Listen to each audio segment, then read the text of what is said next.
Welcome back to Garrard McClendon Live. Are the interest fees killing you on your credit card? Hit me at Facebook and Twitter. Also, you can call me right now, 877-358-CLTV. Joining us from Trib Tower is financial expert Matthew Sapaula. Matthew, let's go right to some more questions here.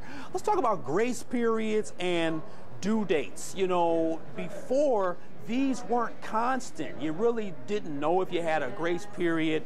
The due date could change from the 15th of the month until the 12th.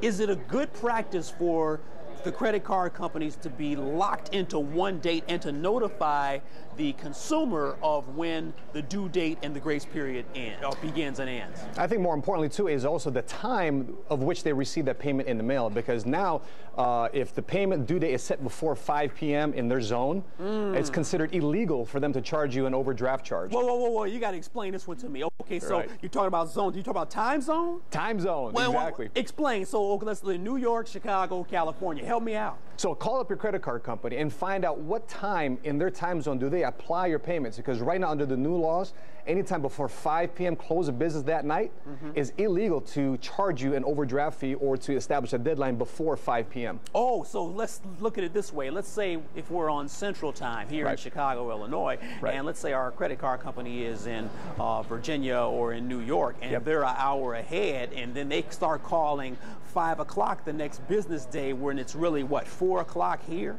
So a person can be billed for that? You got to be kidding me. Yeah, sometimes they say if your payment comes at 6 p.m. versus 5 p.m., they can technically say we'll process that on the next day, which in essence charges you an overdraft charge.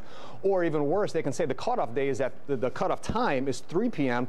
and you send it in at 4 o'clock. They can charge you an overdraft fee or a late payment fee if it comes in after that time. Now, 5 p.m. is that time. Oh, man. Let's go to phones, Matthew. I'm going to go to Rolanda. Rolanda, you're on Garrard McClendon Live. What's your comment this evening, Rolanda?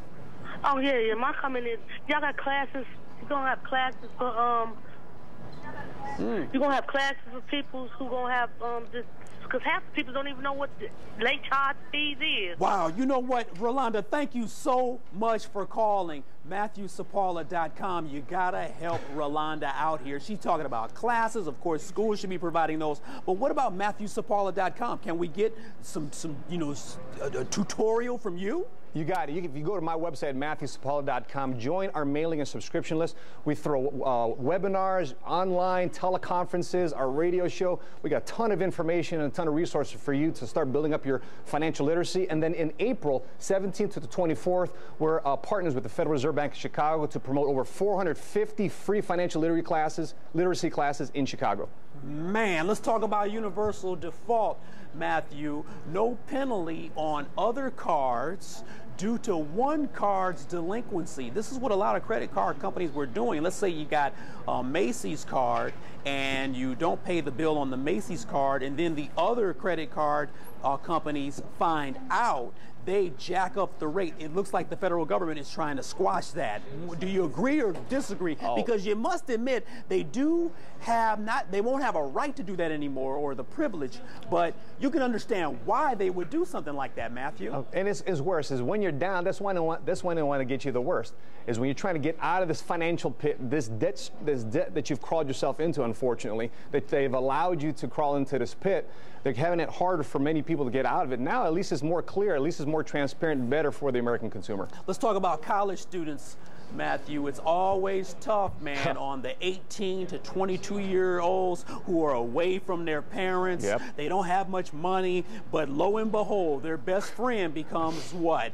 That Visa, that MasterCard, or those department store credit card applications that miraculously have their name on them. You know what I'm saying? So you go to the mailbox at your college, and it's like, wow, they like me. They're going to give me $2,000. So what do you think about the law there? The law will basically state that if the college student is under 21 years old, they have to have a means of supporting themselves, or they have to have a co-signer. Agree or disagree? I love this, because one of the greatest fears of many college students today is that you're graduating college with an average of $20,000 to $25,000 of debt.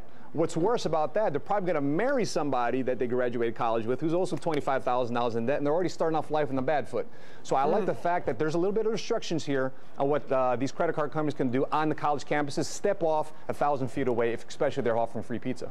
Matthew, $3,000, my friend. If you pay the minimum amount per month, $3,000, it could take 10 years or more to pay that debt. I don't think most people know that. Matthew, how can MatthewSapaula.com get that information to the people? Well, we're going to show them how to convert that. So instead of them trying to pay off $10,000 of debt, we try to help people rethink about what they think about their money, restructure the debt to be debt-free faster and sooner, and redirect that money so therefore they can be more financially independent sooner and faster. Why make everybody else rich? Why make the credit card companies rich? Why make the banks rich? You need to be rich. Stay with me, Matthew. I'm going to take some phone calls after the break. Hey, are the feds being too hard on credit card distributors? Or should the responsibility for fees, interest rates, and basic financial literacy be in the hands of the consumer? The new credit card law is in full effect.